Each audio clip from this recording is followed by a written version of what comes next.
Hello friends, मैं राकेश आपका the helping sense में स्वागत करता हूँ।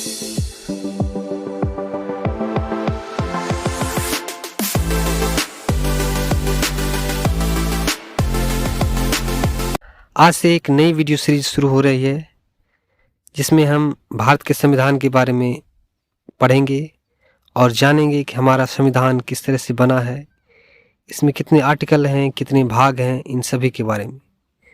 तो इन सब की पूरी लिस्ट आपको वीडियो की प्लेलिस्ट में मिल जाएगी। वहाँ पे आप हर भाग, हर आर्टिकल को प्लेलिस्ट में देख सकते हैं। तो चलिए आज शुरू करते हैं संविधान का पहला अध्याय। सर्वप्रथम हम भारत के संविधान की विशेष सूची को पढ़ेंगे। तो चलिए शुरू करते हैं।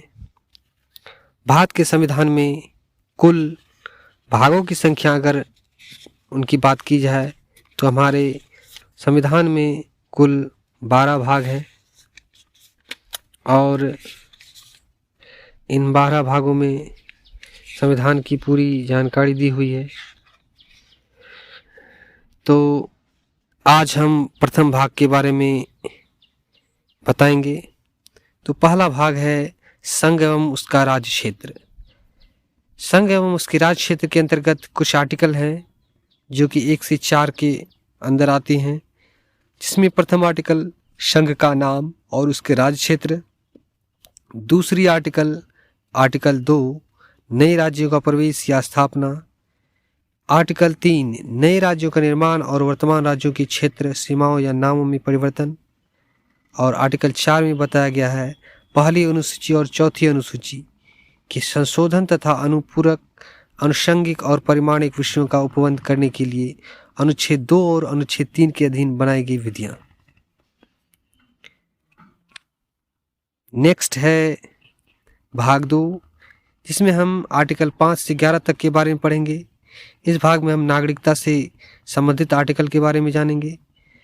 आर्टिकल 5 में संविधान के प्रारंभ पर नागरिकता का जो बात की गई है उनकी बारे में जानेंगे। आर्टिकल 6 में पाकिस्तान से भारत को प्रव्रजन करने वाले कुछ व्यक्तियों के नागरिक के अधिकार के बारे में जानेंगे।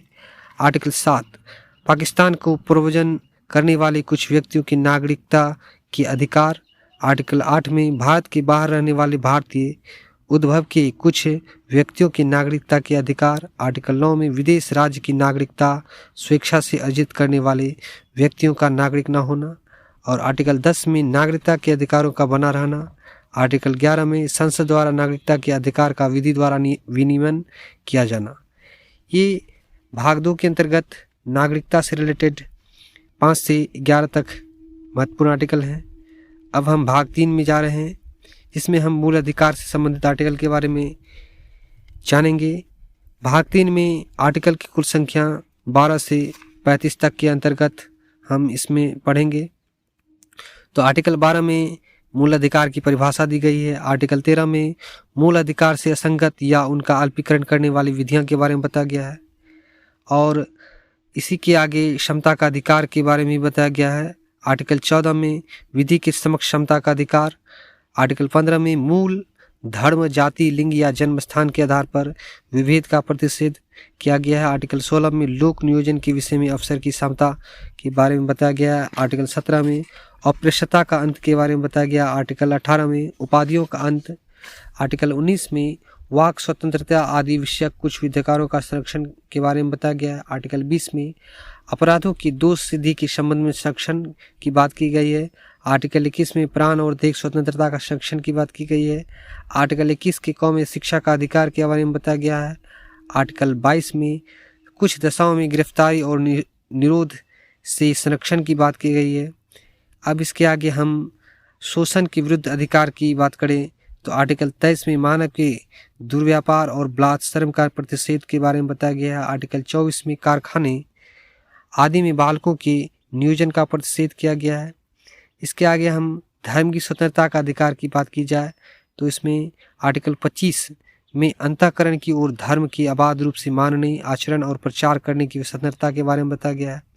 आर्टिकल 26 में धार्मिक कार्यों के प्रवचन की स्वतंत्रता की बात की गई है। आर्टिकल 27 में किसी विशिष्ट धर्म की अभिवृद्धि के लिए करों के संदाय के बारे में बताया गया है, उनकी स्वतंत्रता के बारे में बताया गया है। आर्टिकल 28 में कुछ शिक्षा संस्थानों में धार्मिक शिक्षा या धार्मिक उपासना में उपस्थित होने के बारे में स्वतंत्रता की बात की गई है।